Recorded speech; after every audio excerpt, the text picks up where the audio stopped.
조갑제TV 시청자 여러분 안녕하십니까. 2021년 11월 22일 정오를 막 넘었습니다.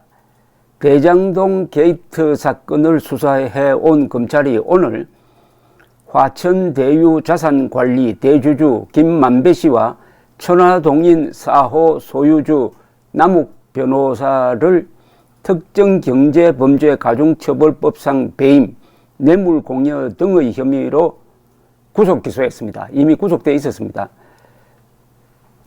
서울중앙지검 전담수사팀 팀장 김태훈 4차장 수사팀이 구속 기소한 겁니다.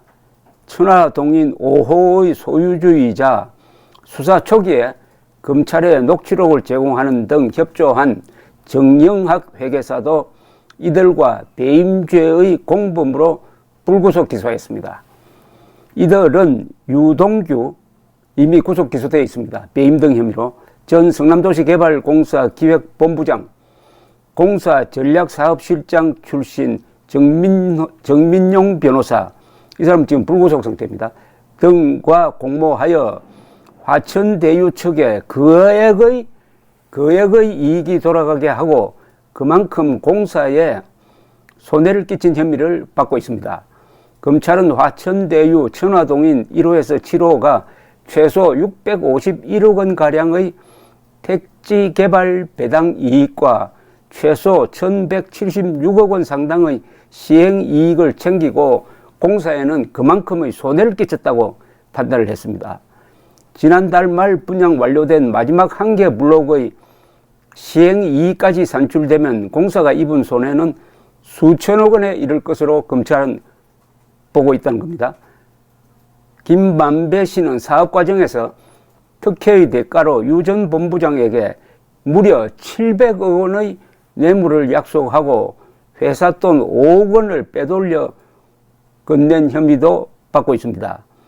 지인 덕을 화천대유 직원이라고 허위로 올리고 4억 4천만 원을 월급 명목으로 지급하여 회사 돈을 횡령한 혐의도 받습니다. 남욱 변호사는 유동규 전 본부장 밑에서 전략투자팀장으로 일한 정민용 변호사에게 회사 돈 35억 원을 빼돌려 뇌물을 준 혐의도 받고 있습니다. 검찰은 유 전 본부장과 정 변호사가 함께 설립한 다시마 비료업체 유원홀딩스에 남 변호사가 사업 투자금을 대는 것처럼 외관을 만들었다고 보고 있다는 겁니다.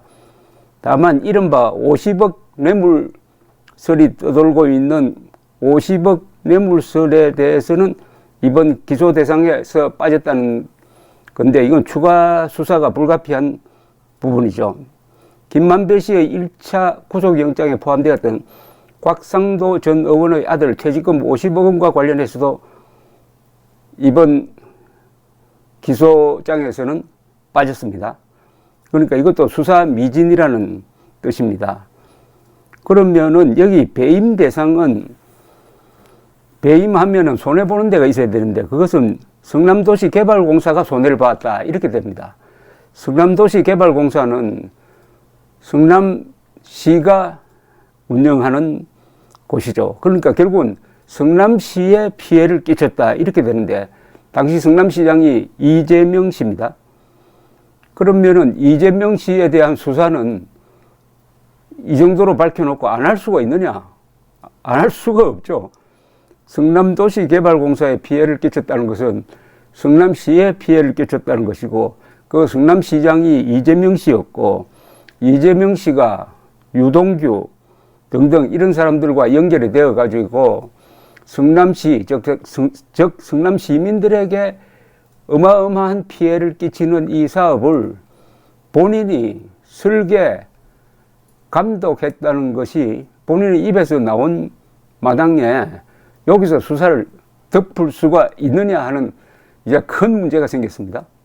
이 정도로 수사를 해놓고 모든 책임은 유동규다. 유동규의 미선이 없다. 이렇게 돼야 됩니다.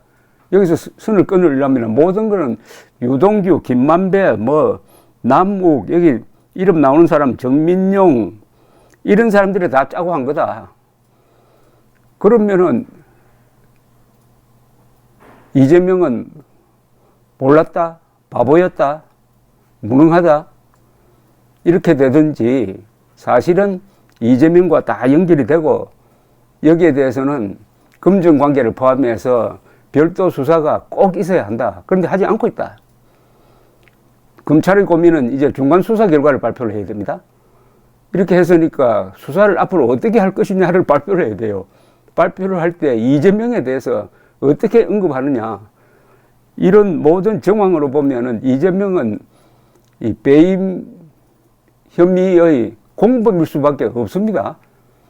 논리상, 그리고 사실의 그 정황으로 봐서 특정 경제범죄 가중처벌법상의 이 배임은 그 범죄 액수가 50억을 넘을 때는 무기징역 선고까지 가능하도록 되어 있습니다. 이 배임이 어마어마한 파괴력을 가지고 있습니다.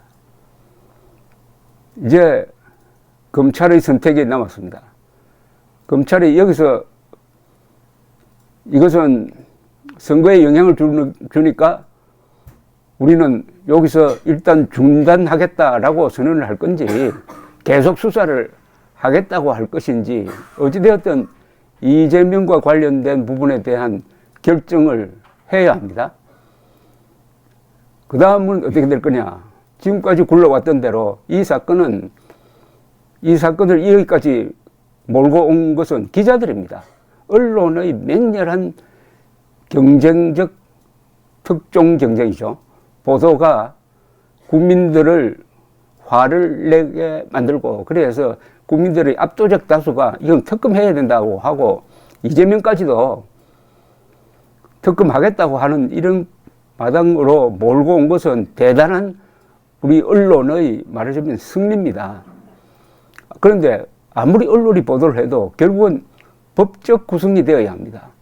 검찰이 이 사건을 법적으로 어떻게 단죄할 것이냐 하는 그 법리적인 문제가 있습니다. 이 여론, 언론이 보도한 것과 검찰이 수사한 것 사이에 큰 격차가 있으면은 그때는 국민 분노가 폭발하는 거죠. 자, 이제 여러 가지로 아주 델리케이트한 문제입니다. 자, 특검을 한다고 한다면은 특검 결과가 선거 전에 나오느냐, 선거 후에 나오느냐의 또한 문제가 있습니다. 특검을 할 때 그 기한을 정하는데, 예컨대 한 달 안으로 결과를 내라고 할 것인지, 2달 이내, 넉 달 이후, 그러면 이제 선거 후가 됩니다. 그럼 선거 후에 결과가 나오면은 혹시 이재명이 당선되었을 때 후의 결과는 이재명이 배임 혐의의 뭐 주범이다 이런 식으로 결과가 나오면 또 어떻게 합니까?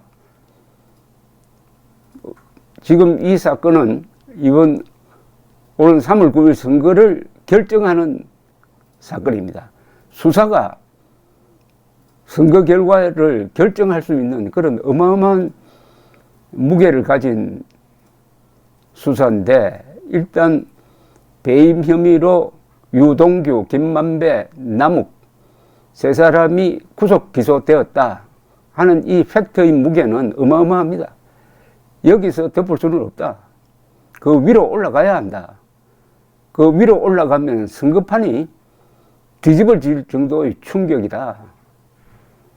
수사가 선거 결과를 좌우하는 나라는 보통 이 후진국입니다. 후진국이라는 것은 권력형 부정부패가 많다는 거죠. 한편 윤석열 후보는 자신은 부패 척결의 적임자고 이재명은 부패의 몸통이다 이런 식으로 해가지고 이 선거판의 프레임을 짜고 있는 그 가운데서 남욱, 김만배 구속 기소, 이것은 끝이 아니고 또 다른 시작일 것 같습니다. 감사합니다.